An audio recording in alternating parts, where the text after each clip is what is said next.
ছোটবেলা থেকে দেখে আসছি ঈদের চাঁদ দেখা গেলে এই গানটি বেজে ওঠে। ওমর রমজানের এই রোজার শেষে এলো খুশির ঈদ। এই গানটি যেন ঈদের আনন্দকে আরো দ্বিগুণ করে তোলে। এই গানটি যেন ঈদের সময় একটা গুরুত্বপূর্ণ অংশ হয়ে দাঁড়িয়েছে। রোজা শেষ হওয়ার সাথে সাথে যেন এই গানটি আমাদের মনে করিয়ে দেয় ঈদ চলে এসেছে। এই গানটি প্রথমে গেয়েছিলেন আব্বাস উদ্দিন আর লিখেছেন জাতীয় কবি কাজী নজরুল ইসলাম। এই গানটির পিছনে অসাধারণ একটি গল্প লুকিয়ে আছে। আজকে সেই গল্পটাই আপনাদেরকে শোনাবো। কবি কাজী নজরুল ইসলাম তখন শ্যামাগীতি লিখতেন। শ্যামাগীতির জন্য রীতিমতো বিখ্যাতের শিখরে পৌঁছে গিয়েছিলেন তিনি। এক রাতে রেকর্ডিং শেষ করে কাজী নজরুল ইসলাম বাড়িতে ফিরছিলেন। ঠিক সেই সময় রাস্তায় তাকে থামিয়ে দিলেন শিল্পী আব্বাস উদ্দিন। আব্বাস উদ্দিন কবি নজরুলকে অনেক সম্মান করতেন, সম্মান করে কাজীদা বলে ডাকতেন। কবি নজরুল তখন বলল, বলে ফেলো তোমার আবদার। আব্বাস উদ্দিন তখন বলল, কাজীদা আপনাকে অনেকদিন যাবত একটা কথা বলবো ভাবছি, কিন্তু বলা হয়ে ওঠে না। দেখুন পিয়ারু কাওয়াল, কাল্লু কাওয়ালরা কি সুন্দর উর্দু কাওয়ালি গায়। শুনেছি তাদের গান প্রচুর বিক্রি হয়। আর বাংলায় তো তেমন কোনো ইসলামিক গান নেই। যদি আপনি একটা গান লিখতেন তাহলে মুসলমানদের ঘরে ঘরে আপনার জয় জয়কার থাকতো। তখন আবার বাজারে ছিল শ্যামাগীতির জয় জয়কার। যে শিল্পী শ্যামাগীতি গাইতেন সেই শিল্পী রীতিমতো একদম বিখ্যাত হয়ে যেতেন। মার্কেটের ট্রেন্ডের বাইরে গিয়ে বিনিয়োগ করলে ব্যবসায় লাল বাতি জ্বলতে পারে।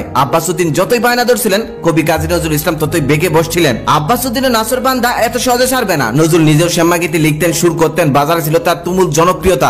এই সময় এসে আব্বাস উদ্দিনের এমন কথায় এত সহজে কান দেওয়া যাবে না। আব্বাস উদ্দিনের এমন জোরাজুরিতে নজরুল কি জবাব দিবেন বুঝে উঠতে পারছিলেন না। আবার ইসলাম শব্দটার মধ্যে তার অনেকটা আবেগ মিশে আছে। ছোটবেলায় বক্তব্য পড়তেন, কোরআন শিখেছিলেন, এমনকি তার নামের মধ্যেও ইসলাম শব্দটা আছে। আব্বাস উদ্দিনকে তখন ওই কবি কাজী নজরুল ইসলাম সরাসরি কিছু বললেন না, কারণ স্রোতের বিপরীতে সুর মেলানোটা চারটেখানি কথা নয়। আবেগে গা ভাসালে তার চলবে না। গান রেকর্ড করতে হলে বিনিয়োগ করতে হবে, সরঞ্জাম লাগবে। আবার সেগুলোর জন্য গ্রামোফোন কোম্পানি রিহার্সেল ইনচার্জ ভগবতী বাবুর কাছেও যেতে হবে। নজরুল তখন বললেন, আগে দেখো ভগবতী বাবুকে রাজি করাতে পারো কিনা। আব্বাস উদ্দিন তখন মনে মনে ভাবলো, যাই হোক, কাজীদার থেকে তো গ্রিন সিগন্যাল পাওয়া গেল, এবার ভগবতী বাবুকে রাজি করানোর পালা। তারপর আব্বাস উদ্দিন গিয়ে ভগবতী বাবুকে ধরলেন, কিন্তু ভগবতী বাবু কিছুতেই ঝুঁকি নিতে রাজি না। তিনি বললেন, মার্কেটের ট্রেন্ডের বাইরে গিয়ে সুর মিলানোটা এতটা সহজ নয়, এটা চারটেখানি কথা নয়। আব্বাস উদ্দিন যতই অনুরোধ করছে ভগবতী বাবু ততই বেগে বসছে। আবার আব্বাস উদ্দিনও এত সহজে ছেড়ে দেওয়ার পাত্র নয়। এত বড় সুরকার হয়েও তিনি তার পিছু ছাড়লেন না। একদিন ভগবতী বাবুর মন খুবই ফুরফুরে ছিল। আব্বাস উদ্দিন এই সুযোগ কাজে লাগিয়ে আবার অনুরোধ করে ফেললো। ভগবতী বাবু আর কত না করবেন, না করতে করতে সে বিরক্ত হয়ে গেছে। তখন সে মুচকি এসে বলল,